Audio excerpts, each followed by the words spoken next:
on. Hey guys, welcome to the 11th episode of The Writer's Journey. It's great to see you tonight. I'm your host, Lauren Moore, and with me is Kayleen Williams and our special guest, Ellen Campbell. Today we're going to answer the question, am I sabotaging my own work? With the editor, Ellen Campbell. She is the editor to numerous Amazon top 10 best-selling sci-fi authors, known as the editor's editor, also my editor. Ellen Campbell is a lifelong bibliophile whose love for the written word crosses genres. A standout editor in the independent scene since 2013, Ellen's credits include over 250 titles, a feat that's landed her in Amazon's top 10 sci-fi authors on several occasions. She edited 6 volumes of the international best-selling Future Chronicles, 5 volumes of Beyond the Stars, and was editor in charge of the Apocalypse Weird Metaverse. She currently resides in Rocket City, USA, with her long-suffering husband and a half-grown Catahoula leopard dog. Ellen, welcome to the show. Thanks for having me. Yes. Yeah, we are extra special excited to have you on today because today is Keystroke Medium's launch day for our very first anthology, our fantasy anthology, Kingdoms of Iron and Stone. Anthology, which Ellen and we edited together. We were like a team. Yeah. They did such a good job, guys. Thanks for getting that out. And Kayleen, you were in it. You're in it. In it. I loved Kayleen's story. Kayleen was in it. I loved Kayleen's story. Yeah. Thank you. Yeah. That's really good. And a number of our viewers who are here today were also in the anthology. Right? Yeah, Rick Partlow. Yes, Rick was. I don't hate you, Rick. Scott's here. Scott's in the chat. And we've got a lot of people in the chat today. We've got Erica Shanniak. We've got Drew Vera. We've got Luke, Bard of Today. We've got K.R. McClellan. What else we have? Jay Clifton Slater. We have a long-time listener, first-time chatter. John, forgive me if I butcher this. Arbach. Suppose I get. First time live chatter. Yeah, nice. Long time. Awesome. And then we've got questions already for you. And we barely started the show, including any bets how tall her heels are. I'm thinking half an inch for home comfort. Socks. Oh, she's getting up. Socks. There we go. That's me too. What about you, Kayleen? Socks? Heels? Well, I've got some slippers on, nice soft ones. There you go. Yeah. Very good. All right. So our first question's a real softball. Are you ready for this? I'm ready. How are things going with you? Okay, moving on. Can we at least see your dog, please? Oh. And your office space. Your dog in your office space. We want to see it. He's the cutest. Look at his little face. There he is. Dexter. Hey. Go ahead. So, as we're doing this, I had also put in the keystroke page. What would be Ellen's perfect blade of editorial justice be? I listed a few, and people just went crazy. I mean, there's piercing glare, scalpel. Piercing glare. Batarang, butterfly knives. However, there is a tie for the winner, and it is both a piercing glare while wielding a double-edged, dual-ended with one serrated-sided blade. I feel very empowered. I'm not going to lie, that was my blade. I'm going to pump the air with that. That's very cool. Thanks, guys. Piercing glare. I love it. So that's official. It's officially it. Piercing glare as she holds that very long weapon. Before we go any farther, I don't want to forget, I'd like to point out to Josh that this is not a doll. It's a collectible action figure. That is amazing. Lucille Ball, you are continuously my favorite. I would stay up so late and watch her all the time. Yes. Yeah, I grew up with it. Very nice. And I've heard rumors that you have a library with your edited books. nearby? I don't know if I can go so far as to say library. Wow. All few, like 50 to 100 books there. Yeah, probably 50 or 60. What are some that you're really proud of? Oh, some of my favorites. Excited about? Well, I see some authors I recognize there. Jason I Ansbach. I would imagine. My favorite that you have never heard of is probably, I love the obesity complex ones. And also the Time Binge, Time Purge is a trilogy. And Peter Cordrin, of course, is always, because he was my first. Oh. I don't know. It's you can't pick a favorite.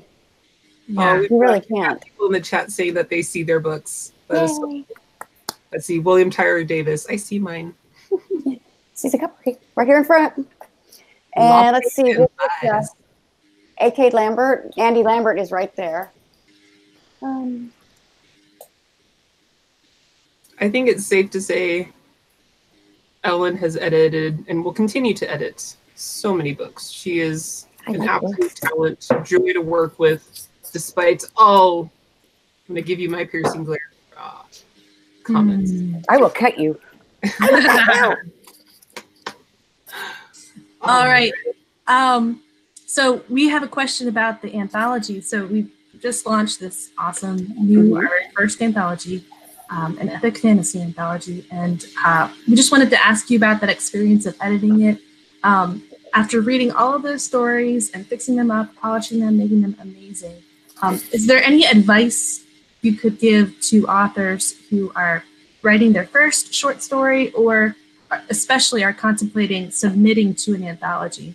Any lessons you learned from that process that you could share with the audience? I've done a lot of anthologies.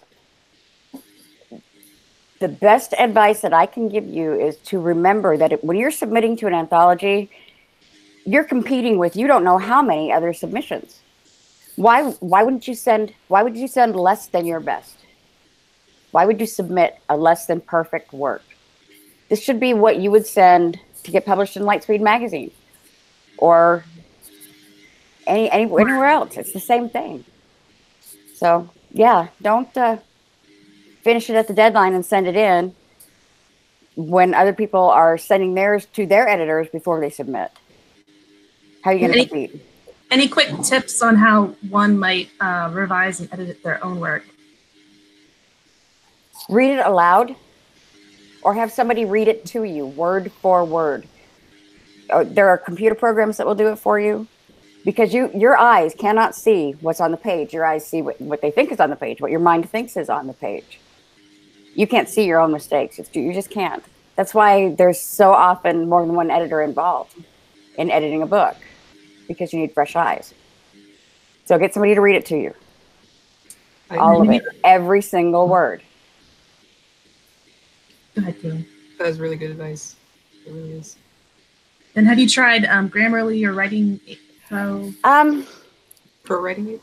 All right. That one. Yeah. Grammarly is wrong as often as it's right.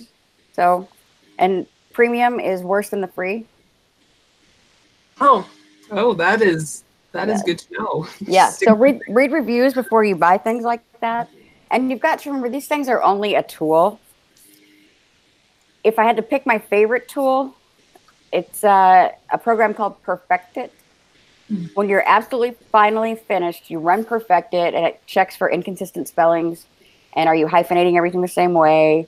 And just make sure that everything's consistent. Yeah, some of those double words that sometimes slip through. No, it's specifically looking for acronyms without definitions. And did you hyphenate Moonlit Night twice and not the third time? Things like that. Capitalization. And that was called Perfect It? Yeah. One word, Perfect It. Oh, one word. I might be taking a note.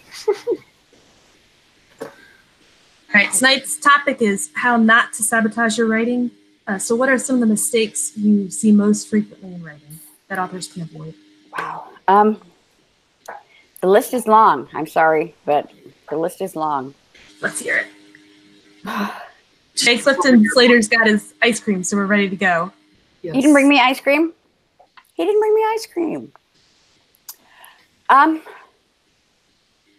Well, since I have a whole bunch of stuff already ready, I mean, I hate to spill, spoilers, but no, I think I couldn't say what is the single biggest thing. There isn't a single biggest thing because everybody has different habits, and more authors are sloppy than aren't. Don't be in a hurry. Don't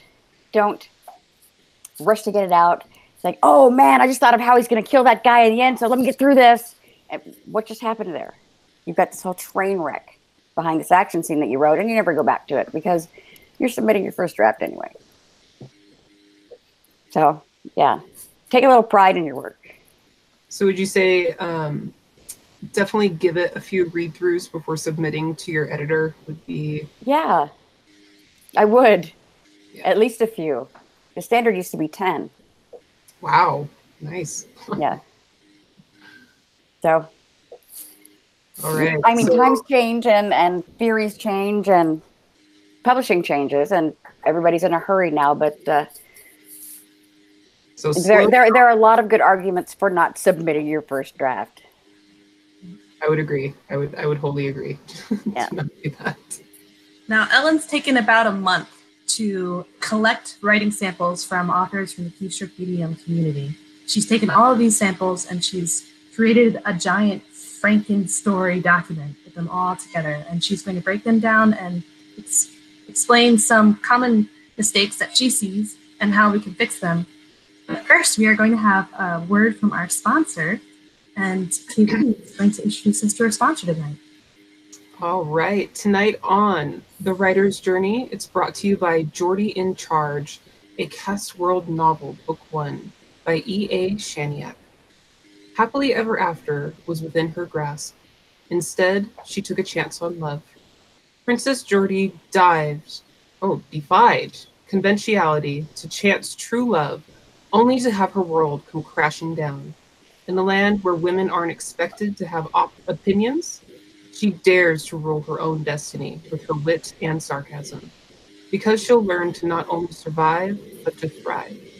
Now, the king dares to re-enter her life and forces her to choose between giving up her freedom or her life.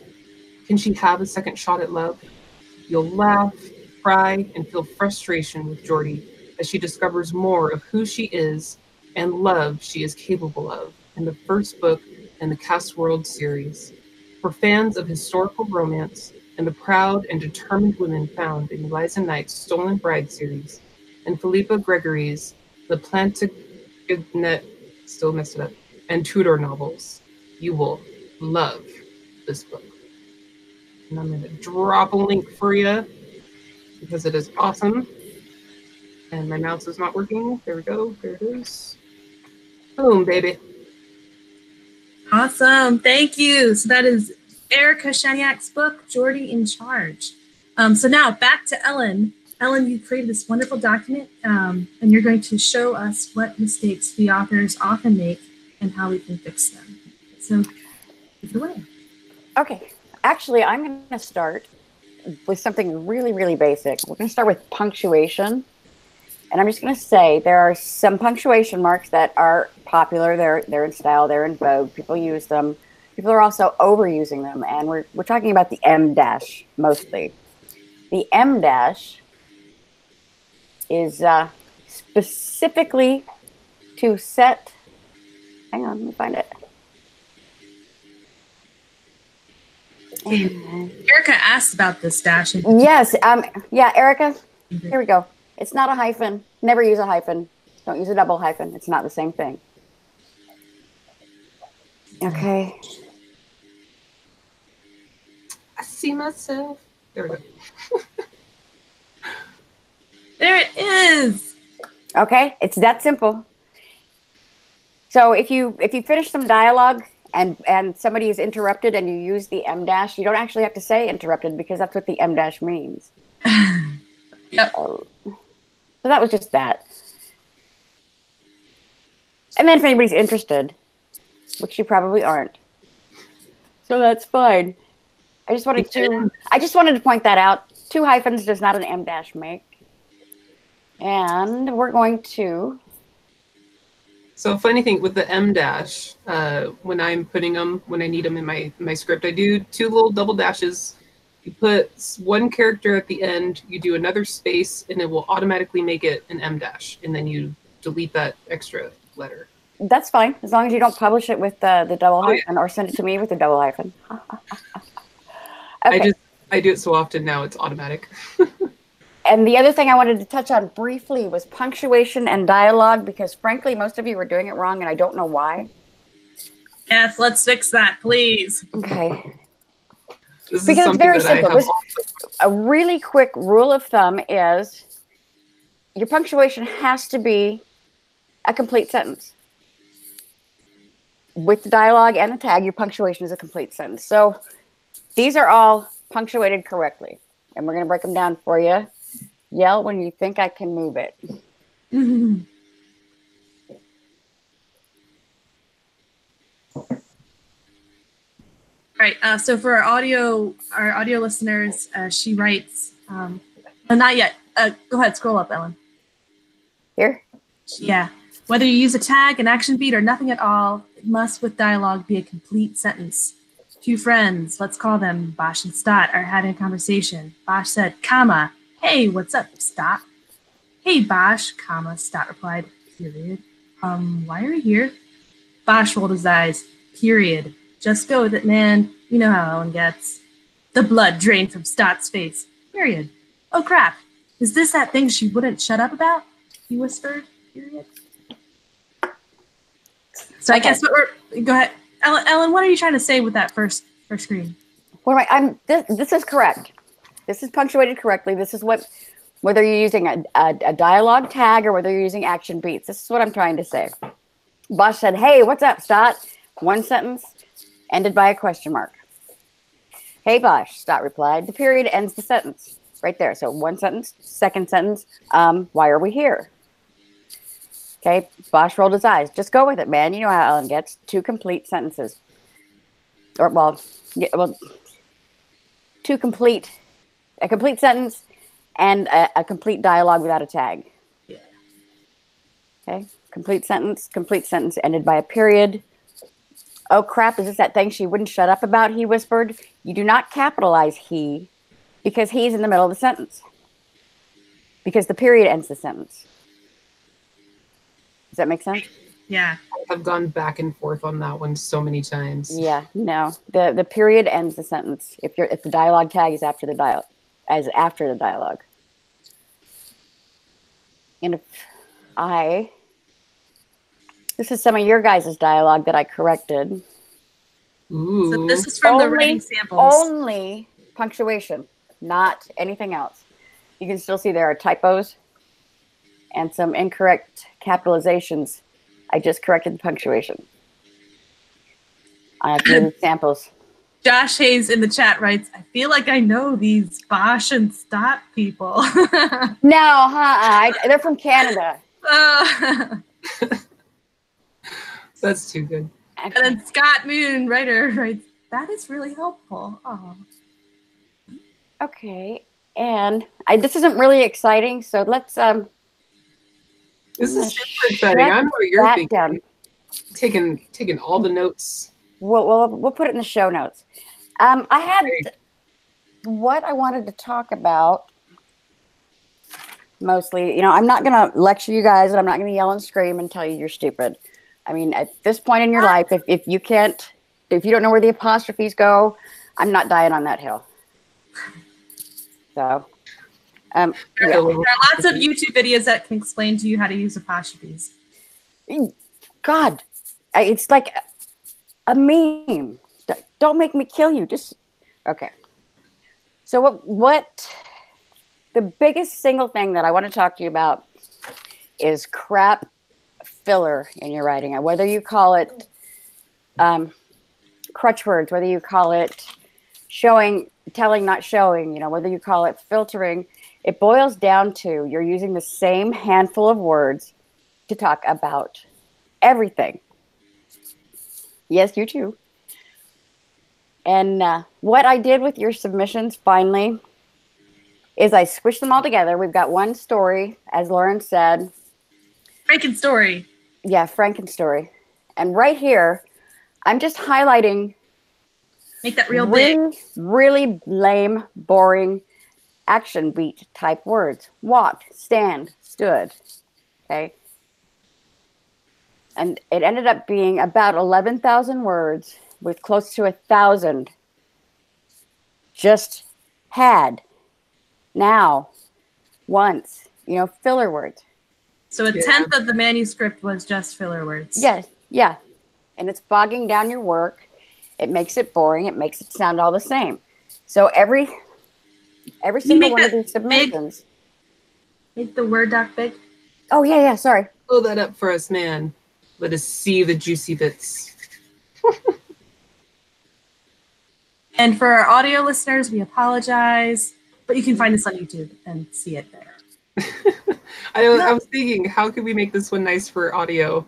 Yeah, that's kind of a shame. But, but what we're seeing here is, on each page, she highlighted all of the words that are bogging it down, like she was saying, he stood, walked, those sorts of things. And, it looks like a watercolor painting. Yeah. So don't let your writing end up being a watercolor painting. Yeah, a mosaic. And I actually started out trying to color code them by group. That's why they're all different colors. Shh, hi, buddy. But let me share with you. Dexter.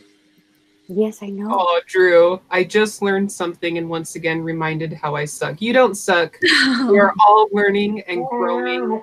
No, Drew sucks. Get better. Well, and the point is she got all of these different author writing samples and put them into one doc. Yeah. What we noticed is none of you is taking the blame for all of this. This is all of you together. And I don't know, if it's a secret, if you don't want your name mentioned, I used everything that was submitted to me except Ken McClellan's because he didn't actually write it and I could tell. It was way too good. Oh! Okay, so you can see. Fired. So we're talking about 10,000 words, right? Some 33 pages. And somebody looked at something 40 times. Somebody else see something 30 times, saw something another 30 times, and then gazed and glanced and stared. So for a total of more than 100 times in 30 pages, people were just standing around looking around at stuff. Whoa. Where's the fun in that? What is that doing for your story? I will say this: my crutch word is gaze, and all of the accoutrements. Yeah, my characters gaze was bad for you. Are gazing, and they have gazed, and they will gaze all over the freaking place. Well, and you're not even a romance author. I know. I will so much fantasy start to write gaze, and I will just delete it with like a heated passion. No. J.R. Hanley says, "Hey, how dare you criticize sightseeing?" I wish I could pick one of these that I hated the most. Words? But every time I see them, I think of how much I hate that one, and no, I hate that one, and no, I really hate that one. Oh God, yeah, and I hate that one too. And where's all Just? Oh, Just! Oh, I'm dying. How many is? 48 Just. Oh my goodness. Wow. Wait, what was that? 81? 81 ases. 81 ases. Do you want to talk about as? As. Let's talk about as. Let's talk about as. Okay. So much as.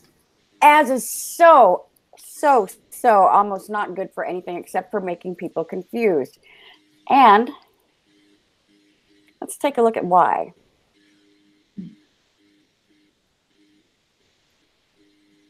And we're opening up another document. Watch for the green. Here it is. Yep. Oh. Again. Oh, it's all over the place. As. It's kind of like the old school double space after every finished sentence. It becomes a river of crutch words. Yeah, exactly. Guys, this is my writing too. You gotta fix this stuff. And the thing with as, it does a couple of things that are really bad. Let me go back to, see if I can. Let's go back here. Okay, her arms wrapped around her as she sunk to her knees. Okay, that's probably physically possible, but would that actually happen?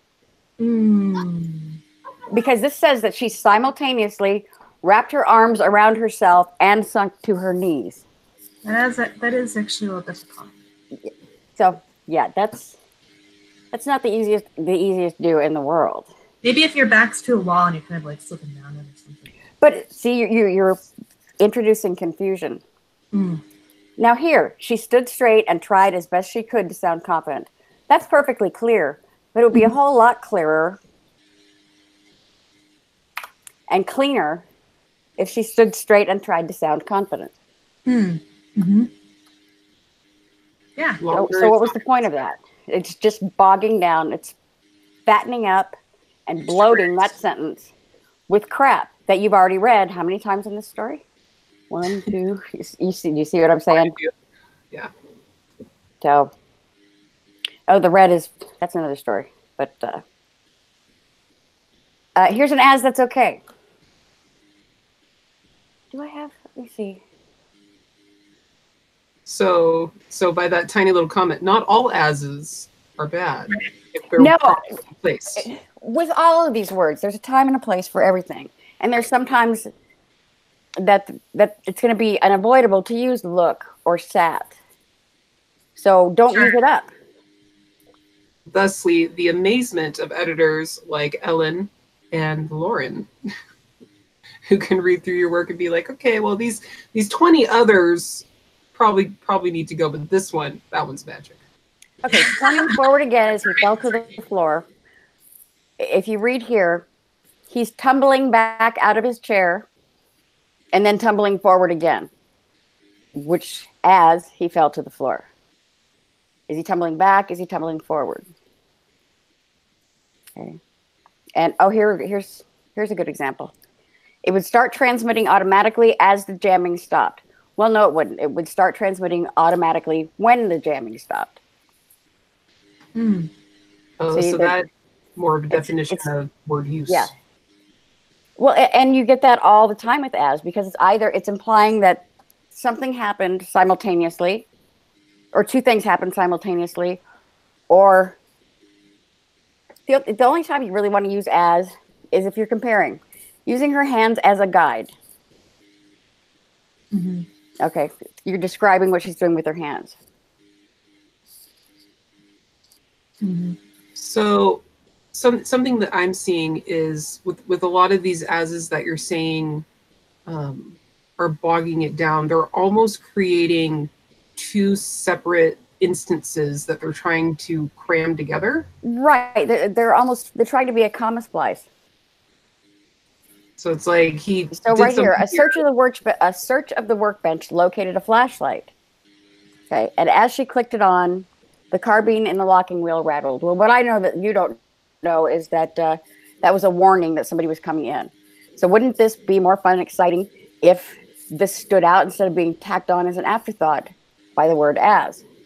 So how would you write it then?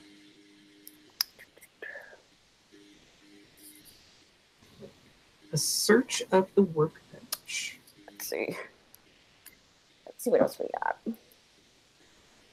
And we're clicking and we're going. And I'm just trying not to be silent as she's clicking and going.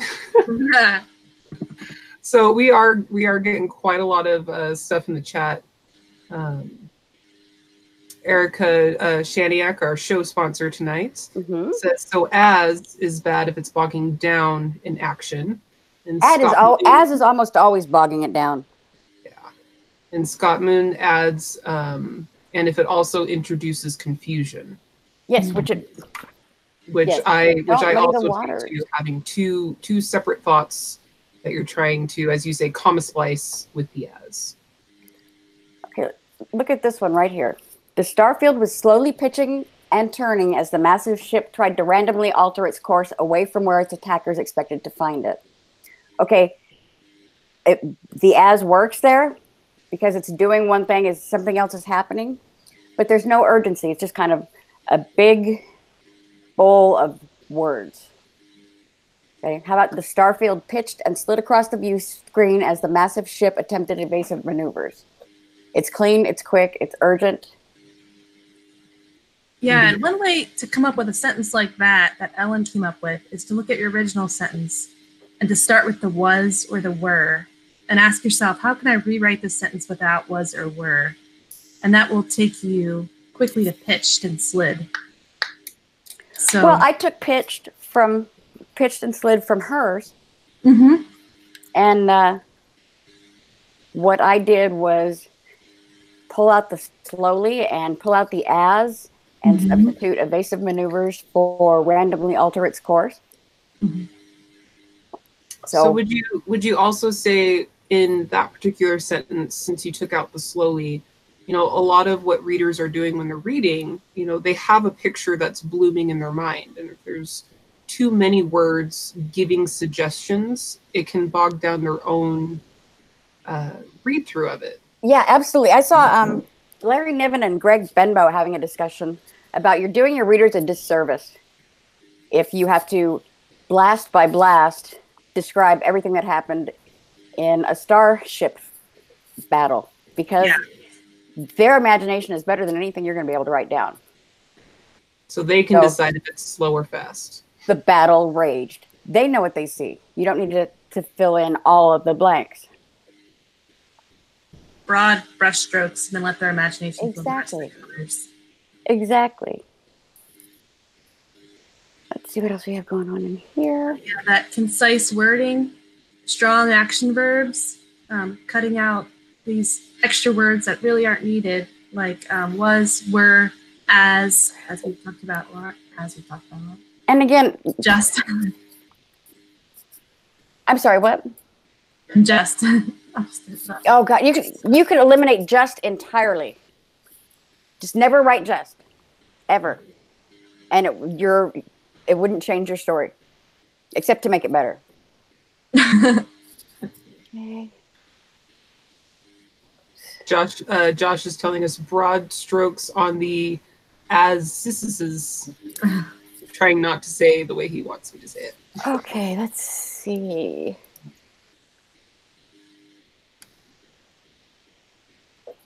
So this is kind of cool because Josh Hayes wrote this. Oh, here we go. Oh.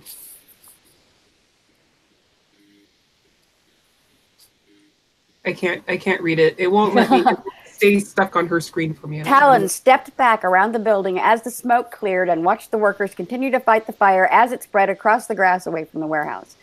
Okay, let's rub my hands together here. What do we got? Ellen's about to work some magic. We've got two as's in the sentence. Yes, well, it's about 3 sentences. Yeah, one of the guidelines I learned as an English teacher, which maybe, I don't know if you want to hear it or not, but if your sentence goes longer than 2 lines, it's probably a run-on. Probably. Yeah. And this is all contradictory. Prior to this, the smoke, the fire was raging. Now the smoke is clearing. The spreading fire. Okay. Josh says, I was drunk. Yeah, I bet. Okay. Oh, goody. There's one of those words. Oh, he's stepping all over the place. All right, so now Ellen is going to edit this before our very eyes and show us her magic. She's taken out stepped. And now it's making the wording much more concise and clear. I should have asked how to lock in Ellen's screen before we went live. Erica says she's deleting all her justs now.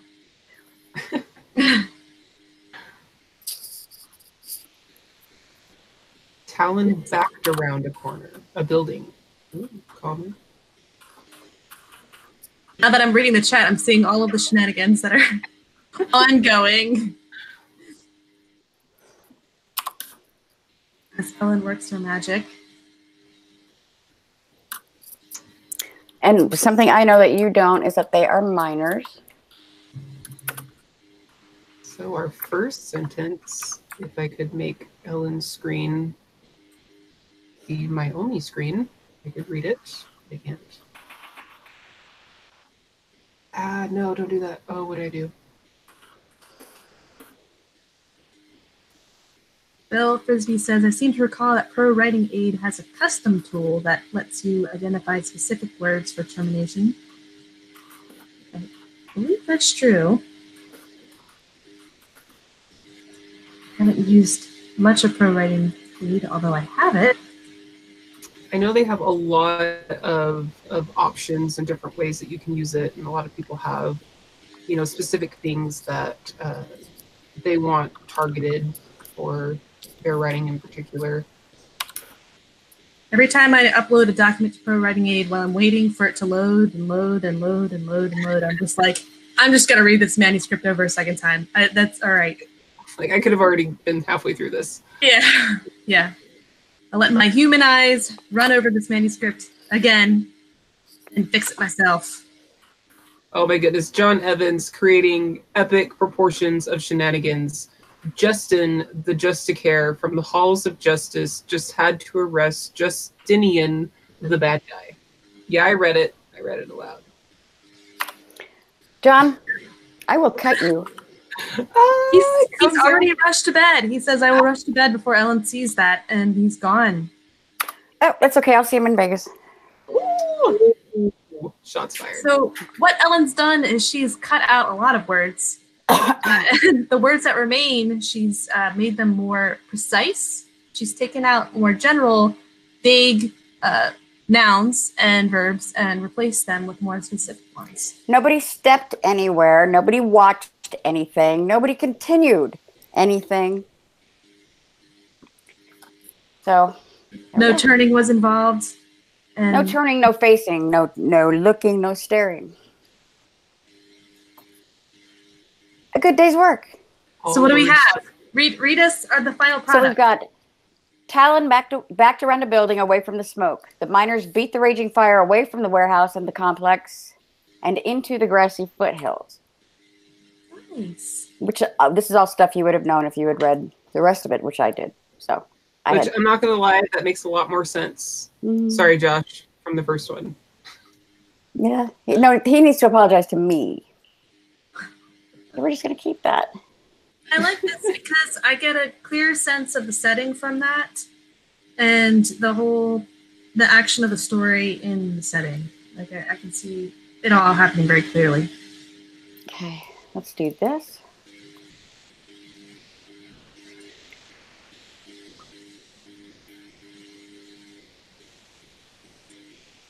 Everyone's saying good night.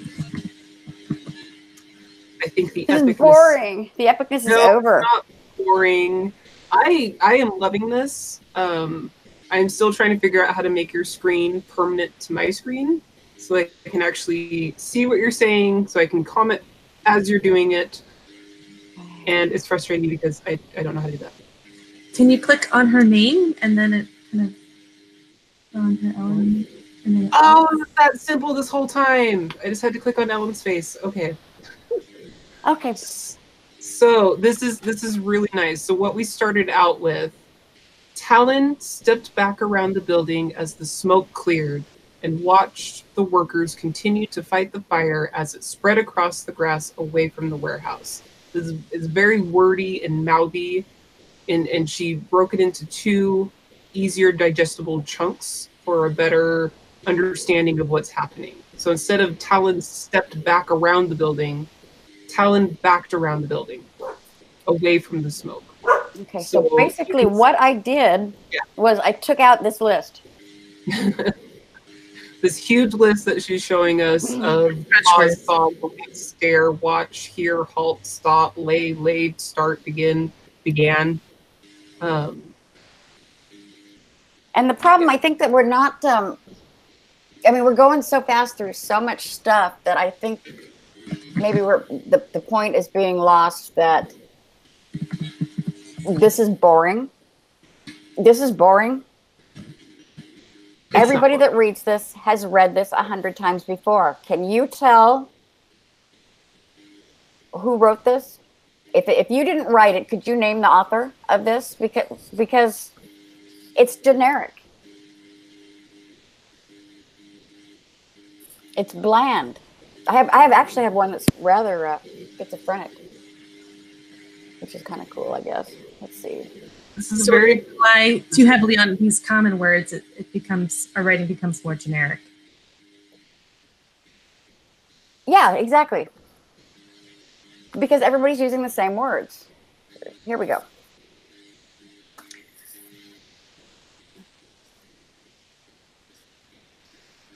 Breathing and glancing and seeing and looking. Oh, I hate stop and halt. Oh, and Erica asked, do I have any pet peeves besides all this? Yeah, I do. I'm going to exit. I'll save those documents for anybody that wants to see them, and Lauren's going to put them in the show notes. And Erica, okay, write this down. Within, saw, within, placed, and before. Okay. I am definitely writing that down. Those are your pet peeve words? Loathe and despise. And let me explain. Because everybody uses them for everything. So, I went to the grocery store where I picked up the food within the shelves. I brought the groceries home and placed them before you on the table. Is anybody ever going to say that? Ever? Anywhere? When have you ever said, I placed that on the table? Hey, honey, where's the newspaper?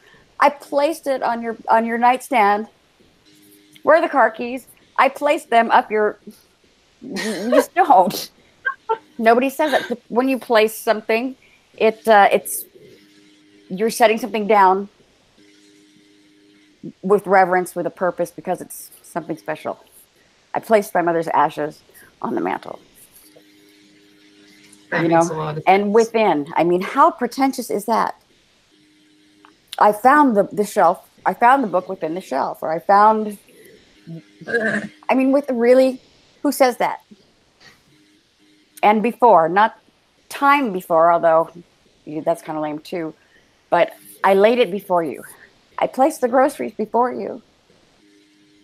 Here's your wallet. I'm placing it before you. Okay, King Arthur. What? So before them, the building rose.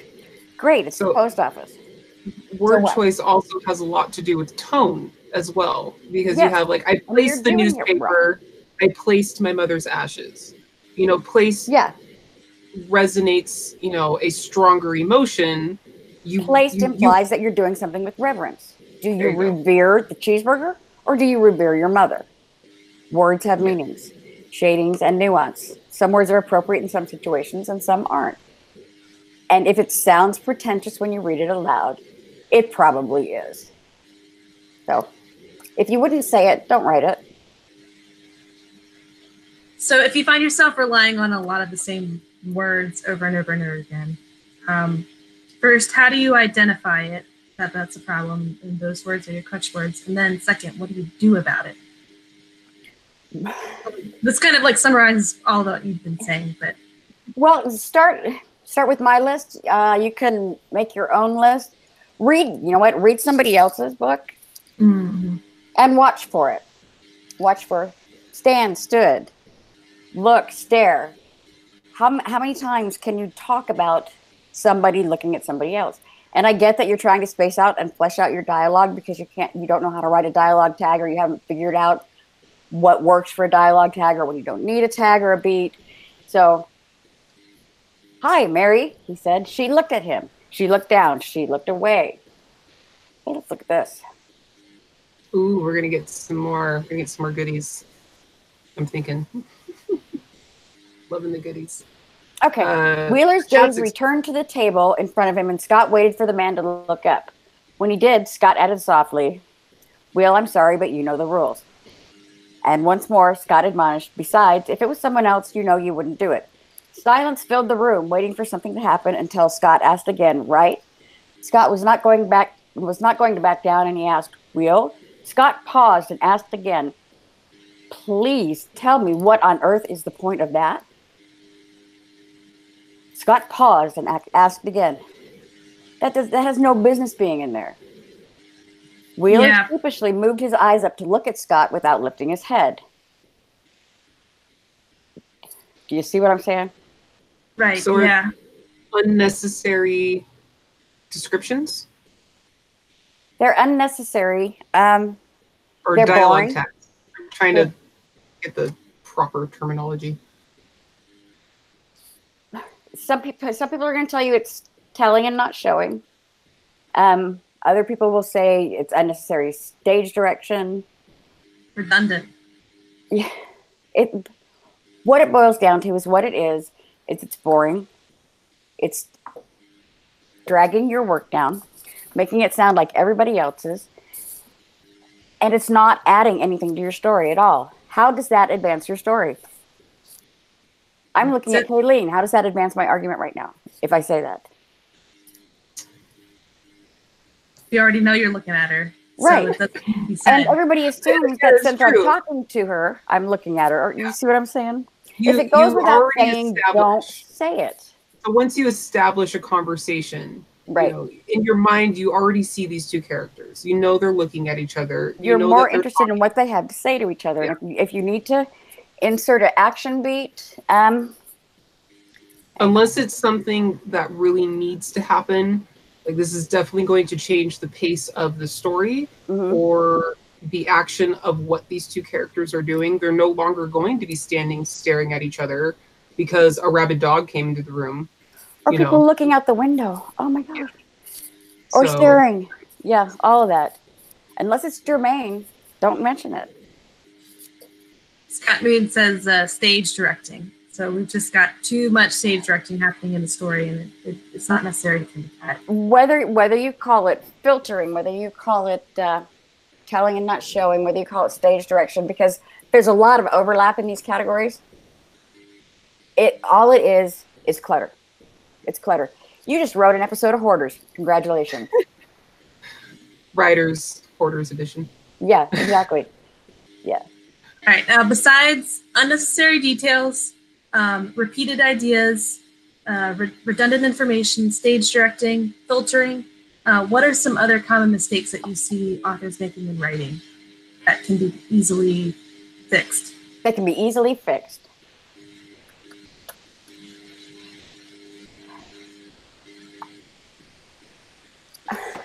I think the question is tough.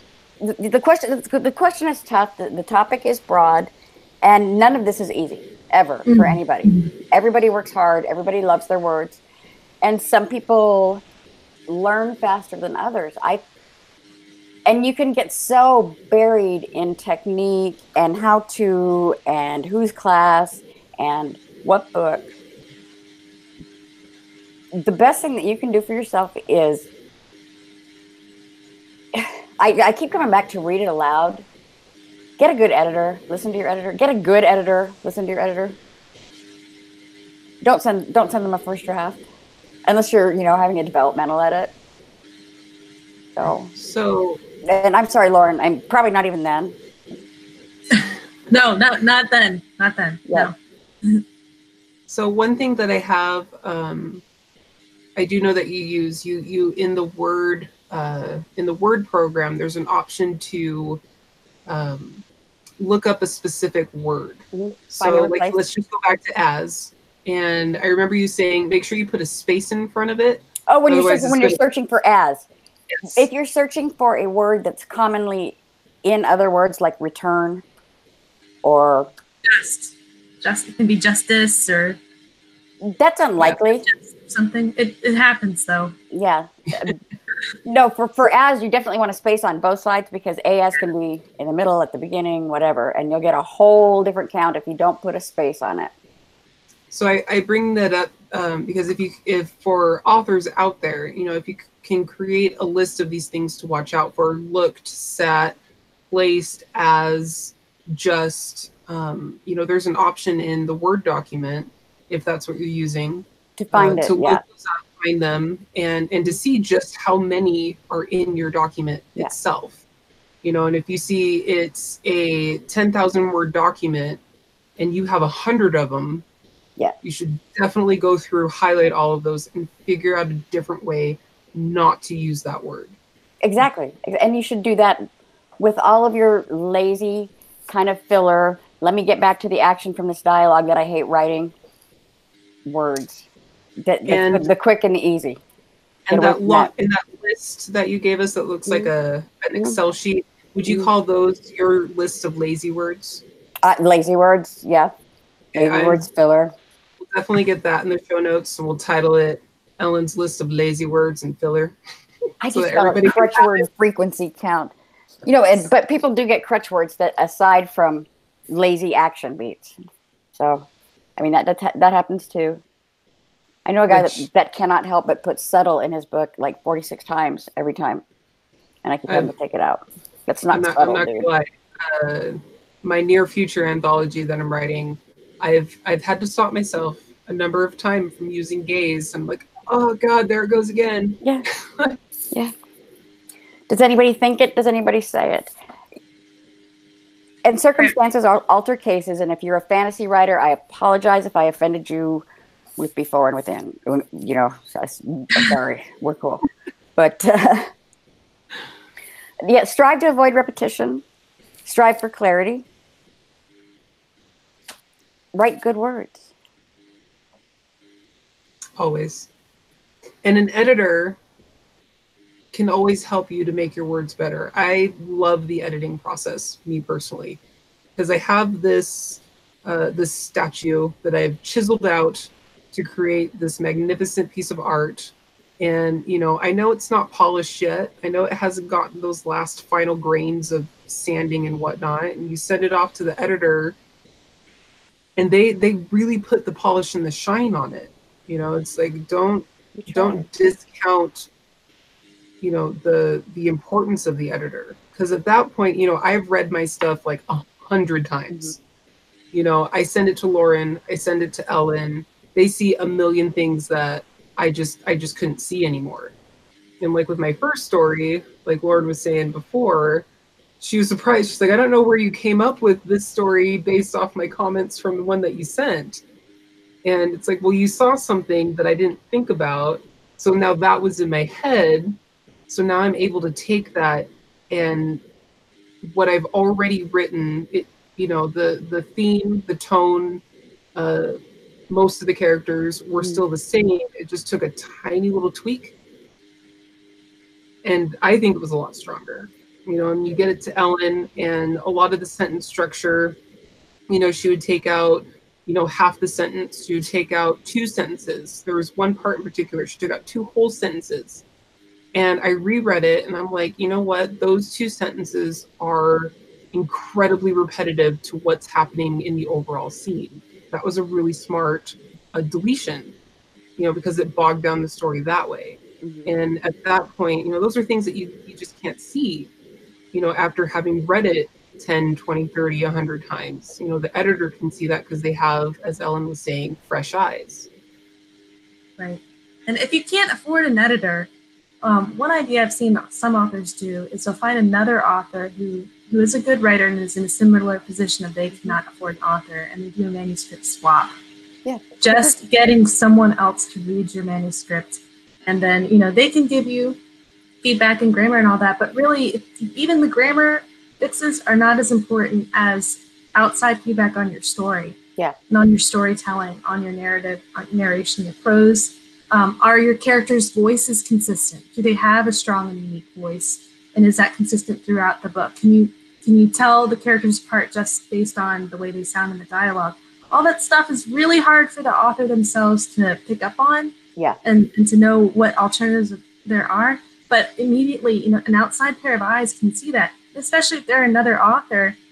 They're going to have creativity like you do too, and they'll be able to look at that. And that experience of editing your work will make them a stronger writer the next time they go to write. So I really encourage that exercise. I don't see too many people doing it. I I hope that means people are, able to hire a professional. But if not, if you can't, you're not in that position, find another author who's willing to do the swap with you and go through that exercise. It'll help you as well as them. And editors are people too, and people work with people, and it never hurts to ask. You might be able to afford more than you think you can, but in the meantime, refine your manuscript, because the better the manuscript that you send, the better result you're going to get from your editor. Absolutely. I just keep wanting to go back to the sculpture theory. You start with this, this block of marble, let's say. You start hacking at it, you're building your story. And, so at what point do you send to your editor? Do you send it to your editor when you have like a couple chunks taken out of it? Before there's even an arm or a leaf or whatever it is you're chiseling? Or do you really whittle it down to, here's the core, here's my best, and then the editor can take that and shine the shit out of it. Yeah. You cut the diamond before you polish it. Absolutely. You mine it, you cut it, and then you polish it. So. And the polishing is definitely a really important skill. I mean, there were parts in my story of my anthology that, Ellen took a lot of great care in. I know at one point we had a discussion on a single word. It was a single word in the whole document, but talking with her, I was like, oh, okay, so if I do this, I can still have my word and it still makes sense. So, you can always talk to them, and you don't have to keep everything that they suggest. Well, I mean, if you're submitting for an anthology, you do, because you told your story. True. Very true. But I mean, if you hire an editor, they work, the idea is like a partnership there. And I'm perfectly willing to discuss anything that I did, and I'm frequently willing to back down. Well, I'm always willing to back down. It's your book, but take my name off of it. Yeah. Just for the record, editors, when we give you feedback, they're just suggestions. Most of us aren't saying this is gospel, this must be changed. No. We're the authority. All of it is just suggestions. And if you don't want to take the suggestion, that's totally fine. This is your book. This is your baby. We want you to be happy with it. Absolutely. Guy Anthony DeMarco, real quick, he says another free feedback option is critters.org. It's a critique website run by former SFWA Vice President Andrew Burt. And Guy is writing an article on it currently that should be up, I believe, on Keystroke blog website soon. Remind me someday to tell you what Larry Niven said about the SF. Never mind. Okay. So, oh my God, I have so many comments. I have so many questions still left, but I know we are coming to the end of the hour. Ellen, it's a big topic. It is huge. I mean, there are books and blogs and blogs and an endless amount of information out there.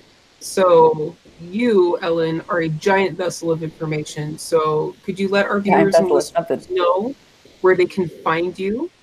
Yes, chat with you. It's easy, but it's kind of long. I'm on Facebook. Most of you have found me on Facebook, I think.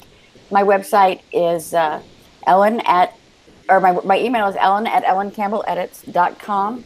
So obviously my website is ellencampbelledits.com. You can also get there with dammitboore.com. That's DAMMITBOORE. There's a story there. That is awesome. I love that so much. Oh, man. I don't want it to end, but it does eventually have to come to an end. Thank you, everyone, for hanging out with us. As always, let us know what you thought about the show in the comments. Hit the like button. We love to hear from you.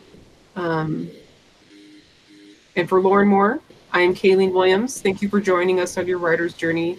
Be sure to come back and join us next time as we talk about some reading, as we talk about some writing, and everything in between, right here on Keystroke Medium.